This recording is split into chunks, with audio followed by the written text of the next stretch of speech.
فأنا ناصح لإخواني بالصدع بالحق، تبيض وجوههم. السكوت في مسألة الحزبية يضرها، فاصدع بما تؤمر وأعرض عن المشركين. سلامي على دماج ورجالها والشيخ يحيى ودار العلم يا سعد بانيها. Bismillahirrahmanirrahim. Alhamdulillahi rabbil alamin. Ashhadu an la ilaha illallah wahdahu la syarikalah wa ashhadu anna Muhammadan abduhu wa rasuluh. Allahumma shalli ala Muhammadin abdika wa rasulik wa ala alihi wa ashabihi ajma'in, amma ba'd. Qala Imam Ibnu Katsir rahimahullahu ta'ala. Yang terakhir kita dapatkan walahum yungdharun, yaitu tidak dirubah siksaan itu dari mereka satu saat pun dan tidak dihentikan, bahkan terus-menerus berlangsung. Kita berlindung kepada Allah dari yang demikian. Lalu waqala Abul Aliyah wa Qatadah innal kafira yuqafu yaumal qiyamah fayal'anuhullah. Abul Aliyah dan Qatadah mengatakan sesungguhnya orang kafir akan dihentikan pada hari kiamat, diberhentikan, lalu Allah melaknatnya. Summa tal'anuhul malaikah, kemudian para malaikat melaknatnya. Summa yal'anuhu annasu ajma'un, lalu dia dikutuk oleh manusia secara keseluruhan. Ini kaifiyah di hari kiamat, jelas kita perlu dalil karena ini perkara gaib. Mungkin seperti ini, mungkin pula yang lain. Fasal la khilafa fi jawazi la'nil kufar. Tiada perselisihan tentang bolehnya melaknat orang-orang kafir. Menyelisihi ajaran Yusuf Qaradawi yang secara khusus berbicara tentang masalah ini dan secara khusus dibantah oleh Syekh Yahya yang dia mengatakan tak boleh melaknat orang kafir, mereka saudara kita dan gini-gini. Tak tahu ada apa dengan pikiran dia itu.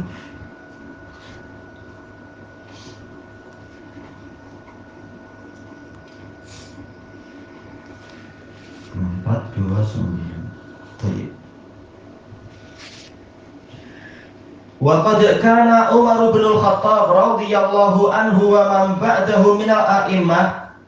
Dulu Umar bin Al-Khattab radhiyallahu anhu dan para imam setelah beliau yal'anuna kafarata fil qunut wa ghairi. Mereka melaknat orang-orang kafir di dalam doa qunut dan yang lainnya. Fa ammal kafirul muayyan faqad dhahaba jama'atun minal ulama ila annahu la yul'an. Adapun orang kafir secara tertentu, disebutkan namanya secara tertentu, maka sejumlah ulama berpendapat tidak boleh dia itu dilaknat. Li'anna la nadri bima yahtimullahu lah, karena kita tidak tahu dengan apa Allah menutup ajal untuk dia atau menutup amalan untuk dia. Wastadalla ba'duhum bil ayah, sebagian dari mereka berdalilkan dengan ayat innalladzina kafaru wa matu wa hum kuffar. Sesungguhnya, ya ayat yang rangkaian ini juga, sesungguhnya orang-orang yang kafir dan mereka mati dalam keadaan kafir, ulaika alaihim la'natullah, mereka itu akan tertimpa kutukan dari Allah. Wal malaikati wan nasi ajma'in, juga dari para malaikat dan seluruh umat manusia. Yaitu apa? Justru ayat ini menjadi dalil. Tatkala ayat ini mengatakan mereka mati dalam keadaan kafir. Kalau yang mati memang terbukti mati dalam keadaan kafir, boleh dilaknat. Karena memang Allah sendiri sudah mengatakan semua manusia melaknatnya. Adapun yang belum mati, kita tak tahu di akhir hayatnya, jangan-jangan dia masuk Islam atau apa, kita tak tahu. Lebih baik mendoakan hidayah, kita tak rugi, malah kita yang untung, mendapatkan keuntungan. Wa qala ta'ifatun ukhra, sekelompok ulama yang lain mengatakan bal yajuz la'nul kafiril muayyan, bahkan boleh mengutuk orang kafir secara penentuan, yaitu apa? Ditentukan. Waqtarahul faqih Abu Bakar Ibnu Arabi al-Maliki. Baik, Abu Bakar Ibnu Arabi al-Maliki al-Faqih memilih ini, yaitu boleh. Lakinnahu tajja bi hadisin fihi dha'af, namun beliau berdalilkan dengan hadis yang di dalamnya ada kelemahan. Titik itu, baginya titik kan. Wastadalla ghairuhu biqaulihi alaihi salam, yang lain berdalilkan dengan sabda Nabi alaihi salam fi qissatil ladzi kana yu'ta bihi sakron, yaitu tentang cerita sahabat yang didatangkan kepada Nabi dalam keadaan mabuk. Fayahudduh, lalu beliau menimpakan sebatan untuk dia 100 kali itu ya. Faqala rajul, lalu salah seorang mengatakan, la'anahullah ma aktsara ma yu'ta bih, semoga Allah mengutuknya, alangkah seringnya dia didatangkan. Faqala Rasulullah sallallahu alaihi wasallam la tal'an, maka Rasulullah sallallahu alaihi wasallam bersabda, jangan engkau mengutuk dia. Fa innahu yuhibbullaha wa rasulah, karena dia cinta kepada Allah dan Rasulnya. Hadis muttafaqun alaih dari Umar bin Khattab. Baik, kalau tak salah ini muttafaqun alaih kan, atau disebutkan dalam catatan kaki ini adalah riwayat Bukhari. Kalau yang di situ ada tambahan Muslim juga tak? Atau Bukhari aja? Bukhari. Baik. Fadalla ala anna man la yuhibbullaha wa rasulah yul'an. Maka ini menunjukkan bahwasanya orang yang tidak cinta kepada Allah dan Rasulnya, dia boleh dikutuk. Wallahu a'lam. Memang ini khilafnya agak besar. Baik. Yang mengatakan boleh, kita tak mampu untuk menghalangi dengan dalil yang jelas seperti ini. Dengan apa? Mafhum mukhalafah. Tapi jelas dengan pendapat pertama itu lebih untung dan lebih selamat untuk kita. Kalau dia baik, seluruh manusia untung. Kalau dia terlaknat dan jadi semakin jahat, kita malah semakin rugi.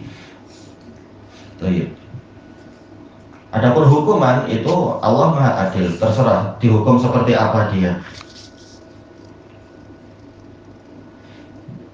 Sampai di sini tafsir dari Imam Ibnu Katsir terkait dengan masalah ini. Sebelum masuk kepada ayat yang baru, kita mengambil faedah balaghiyah dari kesimpulan yang disebutkan oleh Syekhuna Al-Harari rahimahullahu ta'ala, yaitu beliau memulainya sejak dari ayat inna sofa wal marwata min sya'airillah. Sesungguhnya gunung Sofa dan Marwah itu termasuk dari syiar-syiar Allah. Beliau di tafsir ini merojihkan itu memang gunung, walaupun sekarang jelas bukit pun sudah bukan bukit ya, sangat kecil aja, gundukan aja. Tapi dulu adalah gunung. Ya. Baik. Kata beliau di sini ada hadzf, ada penghapusan. Yaitu boleh jadi ini sejak dari asalnya maknanya adalah innas sa'ya baina Sofa wal Marwah min ahkami syar'illah. Jadi ada sa'i di depannya, ada mudhaf yang dihapus, dan itu sering pola macam ini. Yang penting tidak menimbulkan kerancuan. Jadi maknanya adalah sesungguhnya sa'i di antara Sofa dan Marwah itu bagian dari syiar-syiar Allah, bagian dari hukum-hukum syariat Allah yang dia syariatkan kepada para hambanya.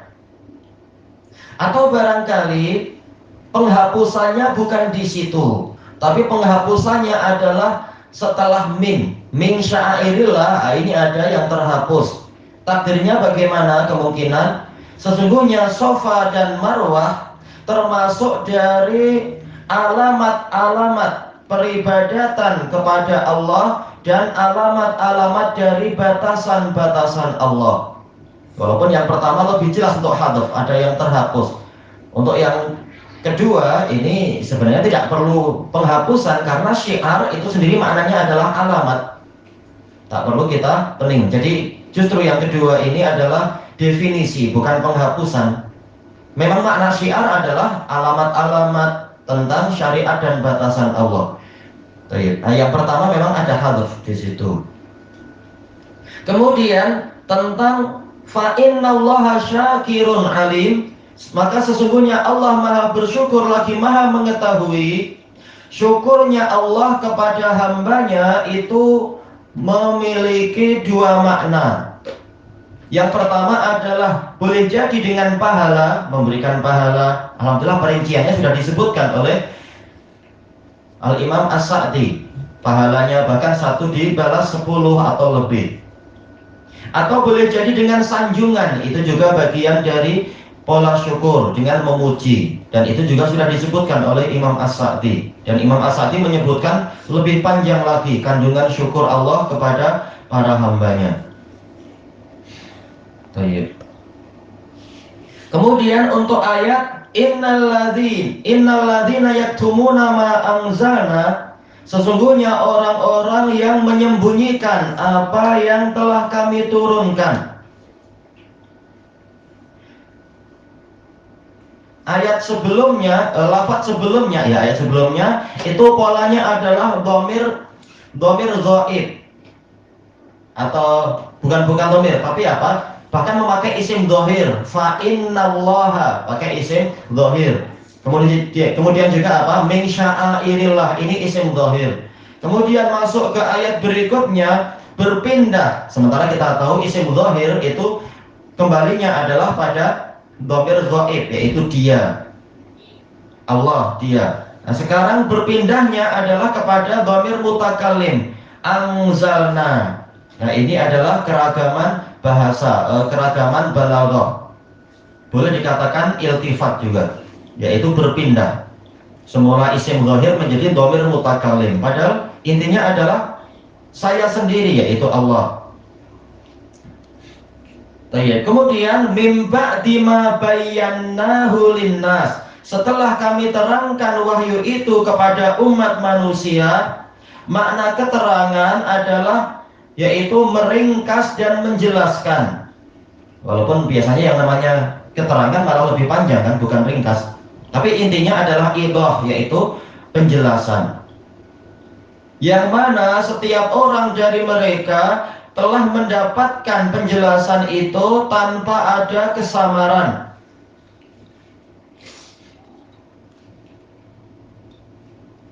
Baik. Kemudian yang setelahnya ini dengan bahasa yang agak mendalam. Intinya adalah cerita tentang Nabi Musa, bahwasanya umat tersebut, umat yaitu Bani Israel, setiap orang dari mereka telah mendapatkan penjelasan tentang isi Taurat dengan penjelasan yang tidak menyisakan kerancuan lagi. Ayo. Lalu untuk apa didatangkan kalimat ini? Padahal kalimat pertama itu sudah cukup. Sesungguhnya orang-orang yang menyembunyikan wahyu ini pun sudah cukup menunjukkan ini buruk sekali, layak untuk dikutuk, layak untuk dilaknat. Lalu kalimat setelahnya mim ba'di ma bayyanahu linnas, setelah kami terangkan itu kepada umat manusia, kami terangkan wahyu tersebut, ini menunjukkan sebagai takkid, sebagai penguat tentang buruknya sikap penyembunyian wahyu tadi. Dan juga untuk menerangkan bahwasanya Allah memang sudah menjadikan mereka memahami itu dengan perantaraan Nabi Musa alaihi salam. Jadi di sini ada isyarat, sudah ada Rasul yang menerangkan wahyu tadi, wahyu yang dibawa oleh malaikat. Baik. Ulaika yal'anuhumullah wa yal'anuhumul la'inun. Di sini Allah menampilkan berita dengan pola dua jumlah. Mana khobarnya? Khobarnya adalah ulaika. Isim inna mana itu? Alladzina, innalladzina. Khobarnya agak jauh ke belakang, ulaika. Itu sebagai pemberitaannya. Dan dia dibagi menjadi dua, yal'anuhumullah dan wa yal'anuhumul la'inun. Itu sebagai penguat dan sebagai ta'zim untuk membesarkan perkara ini, masalah dosa tersebut, sampai disebutkan secara khusus hukumannya bukan hanya datang dari Allah, tapi juga dari seluruh umat manusia, yang hakikatnya mereka dirugikan oleh perbuatan orang-orang yang menyembunyikan wahyu tersebut. Kemudian di sini Allah Ta'ala mendatangkan fi'il mudhari' yang menunjukkan tajaddud, yaitu terbaharuinya perkara ini. Dari sisi mana? Kita lihat di sini innalladzina yaktumuna. Ini pakai fi'il mudhari', padahal ini masa lampau kan? Namanya apa? Cerita di zaman Nabi Musa asalnya, walaupun ya berlaku sampai hari kiamat. Tetapi kenapa tatkala menceritakan peristiwa yang telah berlalu, Allah mendatangkan dengan pola fi'il mudhari', yaitu untuk menunjukkan perbuatan ini terus-menerus berlangsung. Baik. Kenapa? Kekalnya mereka di dalam sikap penyembunyian itu hakikatnya adalah mereka terus-menerus memperbaharui penyembunyiannya tadi. Padahal sejak zaman Nabi Musa sudah ada di dalam kitab yang lama itu. Kalau dilihat dari zaman sekarang itu memang sudah kitab yang sangat lama. Itu sudah ada pemberitaan tentang Nabi terakhir. Tapi selama ribuan tahun tetap saja mereka menyembunyikan hakikat Nabi tersebut, bahwasanya dia adalah datang dari bangsa Arab dan akan muncul di negeri Arab, pindah ke Madinah, pindah ke Yasrib dan seterusnya. Sudah disebutkan. Nah, beribu-ribu tahun mereka melakukan itu, maka dikatakan sikap penyembunyiannya itu memang tajaddad, terus-menerus berlangsung. Bahkan sampai datangnya Nabi Muhammad, tetap mereka tidak mau menampakkan benarnya isi kitab suci yang di tangan mereka. Bahkan mereka memerangi Nabi. Makanya sesuai untuk digambarkan peristiwa itu dengan fi'il mudhari'. Berarti di balik fi'il mudhari' ini ada rangkaian cerita yang sangat panjang. Assalamualaikum. Kemudian Allah mendatangkan, yaitu menisbatkan penjelasan tadi kepada Allah Ta'ala, mim ba'di ma bayannahu. Padahal ma'ruf bahwasanya yang menerangkan kitab suci tadi adalah Nabi Musa. Lalu untuk apa Allah menisbatkan itu kepada dirinya? Karena ini adalah untuk menerangkan, memang Nabi Musa sekedar penyampai. Allah lah yang memberikan taufik kepada beliau, memberikan ilmu untuk disampaikan kepada umatnya. Kemudian dari sisi balasannya juga menggunakan fi'il mudhari', yal'anuhumullah, menunjukkan balasan sesuai dengan jenis amalan. Tatkala mereka memperbaharui penyembunyian, maka Allah senantiasa juga memperbaharui kutukan terhadap mereka, terus-menerus dikutuk sampai hari kiamat, kecuali kalau bertobat. Dan Allah nisbatkan hukuman itu, laknat itu kepada dirinya, yaitu Allah sebagai fa'ilnya, Allah yang mengutuk mereka, karena memang Allah lah yang membalasi mereka disebabkan oleh dosa yang mereka perbuat. Dan tidak cukup sampai di sini, Allah mendatangkan jumlah kedua, wa yal'anuhumul la'inun. Sebabnya kenapa? Karena kutukan yang kedua ini, dia adalah hasil dari kutukan Allah terhadap orang-orang tadi. Tatkala Allah mengutuk mereka, maka para makhluk yang lain juga ikut mengutuk mereka. Dan ini juga diisyaratkan pola seperti ini sebagaimana dalam, kalau salah, hadis Muawiyah yang disebutkan oleh Imam Ibnu Rajab Al-Hambali di dalam kitab beliau Jami'ul Ulumi wal Hikam tentang masalah keikhlasan. Tatkala orang itu ditanya, apa yang engkau lakukan dengan kenikmatan ini, dia mengatakan, saya berperang karena engkau. Lalu Allah mengatakan engkau dusta. Kemudian seluruh malaikat juga mengatakan engkau dusta. Baik, para makhluk dalam situasi seperti itu mereka ikut Allah Ta'ala. yakin kalam Allah yang benar. Di sini Allah mengutuk mereka, maka seluruh makhluk juga turut mengutuk mereka. Kemudian di sini Allah menampilkan lafdzul jalalah, yal'anuhumullah. Padahal tadi memakai apa? Dhamir ghaib, yaitu bayannahu. Pakai apa? Nahnu, kami. Tahu-tahu sekarang berubah menjadi isim jalalah. Allah, yal'anuhumullah. Kenapa? Ini polanya pola iltifat, yaitu perpindahan dhamir lagi. Tadi semula memakai dhamir ghaib, dhamir mutakallim, kami. Kemudian sekarang polanya pola ghaib, yaitu dia. Tapi bukan cukup dengan dhamir dia, bahkan apa? Nama Allah yang ditampilkan di sini. Assalamualaikum. Sekarang kenapa bukan dia, tapi menggunakan Allah, lafdzul jalalah Allah, nama yang agung dan mulia ini?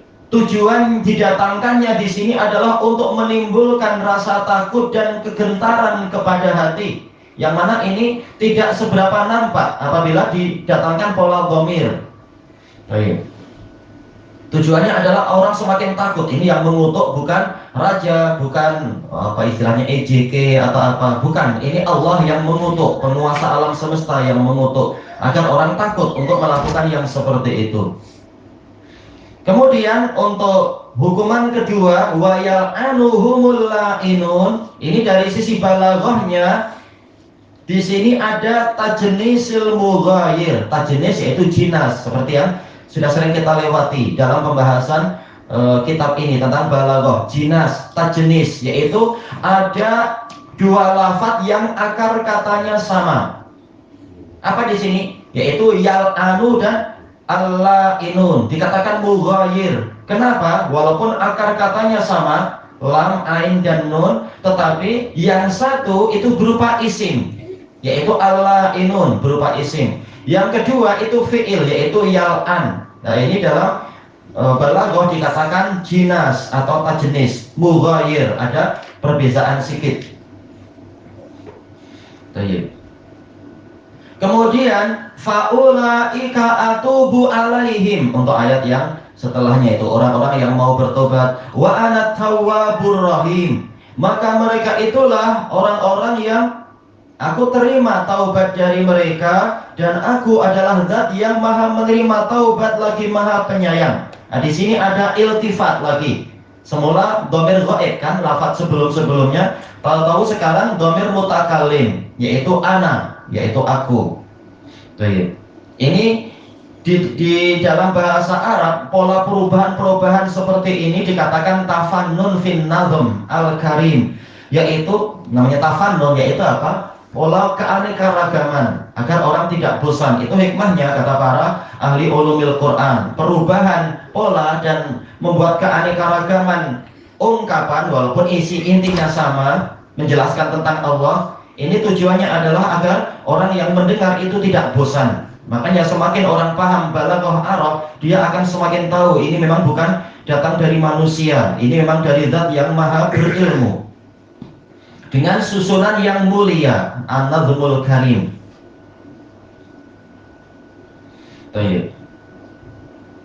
Dan juga kata beliau di sini ada talwih, yaitu iklan, pengiklanan tentang keindahan Quran. Bagaimana dia dimulai dengan laknat dan diakhiri dengan rahmah. Awal pembicaraan tentang laknat untuk orang-orang yang menyembunyikan wahyu, dan akhirnya ditutup dengan rahmat untuk orang-orang yang bertaubat. Maka ini menimbulkan kelezatan di dalam jiwa dan pendengaran, dan mengajak kita untuk tidak putus asa dari rahmat Allah. Dulu saya berbuat begini, tetapi yang terpenting adalah akhirnya bagaimana. Nah, sekarang saya masih hidup, saya segera bertaubat. Mudah-mudahan dulu terancam laknat, sekarang saya mendapatkan rahmat. Makanya banyak orang-orang orientalis setelah tahu bahasa Arab, kemudian mempelajari Quran untuk mencari ayatnya Quran, justru banyak yang masuk Islam. Mereka paham ini betul-betul ayat, betul-betul wahyu yang tidak ada tandingannya. Kita terdahulu tak ada yang seperti ini polanya. Iya, bahasa Arab memang tak ada tandingannya. Makanya justru orang-orang berusaha memerangi kita untuk tidak lagi memakai bahasa Arab, pakai bahasa kufar yang sastranya tak ada apa-apanya itu. Naudzubillah. Kemudian akhir pembahasan di sini walahum yungzarun. Ini untuk orang-orang yang mati dalam keadaan kafir, sudah diberi ingzar, sudah diberi penundaan, tak mau juga bertobat, lalu mati dalam keadaan kafir, maka mereka tidak diringankan siksaan untuk mereka dan mereka tidak diberi penundaan. Mereka sudah menyia-nyiakan penundaan di dunia, maka di akhirat tak ada lagi penundaan. Baik. Ini yungzor, ini dari inzor, bukan dari nazor. Bukan melihat, tetapi apa? Memberi penundaan. Kemudian kenapa Allah memilih jumlah ismiyah di sini? Padahal kalau kita lihat ayat-ayat sebelumnya itu polanya adalah jumlah fi'liyah. Atubu alaihim. Demikian juga apa? Yaktumuna misalkan, atau yal'anuhumullah, yal'anuhumullah inun. Ini adalah jumlah fi'liyah. Sekarang akhir ayat itu polanya demikian pula apa? Wamatu wahum kufar. Ini juga kalau itu ma'ruf. Lafaz sebelumnya apa? Innalladzina kafaru wa matu wa hum kuffar. Ya, ini juga dengan pola jumlah fi'liyah, yaitu kafaru, matu. Baik. Sekarang tatkala pola terakhirnya itu yaitu wa hum kuffar, ini jumlah ismiyah jelas. Menunjukkan memang mereka terus-menerus di atas kekufuran, istimrar dan sudah menetap mati sebagai orang kafir. Maka kemudian hukumannya juga datangkan dengan pola jumlah ismiyah.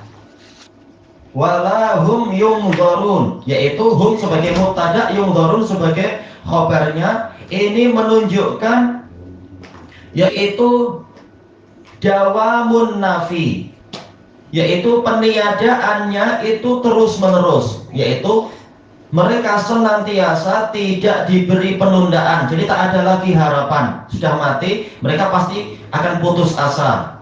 Karena selama di dunia Allah selalu memberikan harapan dan mereka menyia-nyiakan harapan tadi. Nah, sekarang didatangkan dengan jumlah ismiyah untuk meniadakan, untuk mengekalkan peniadaan dan menunjukkan bahwasanya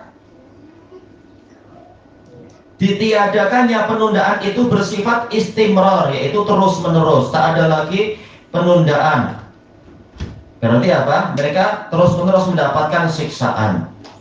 Inilah hikmah yang disebutkan di sini. Oh, tayyib ilahuna wallahu a'lam.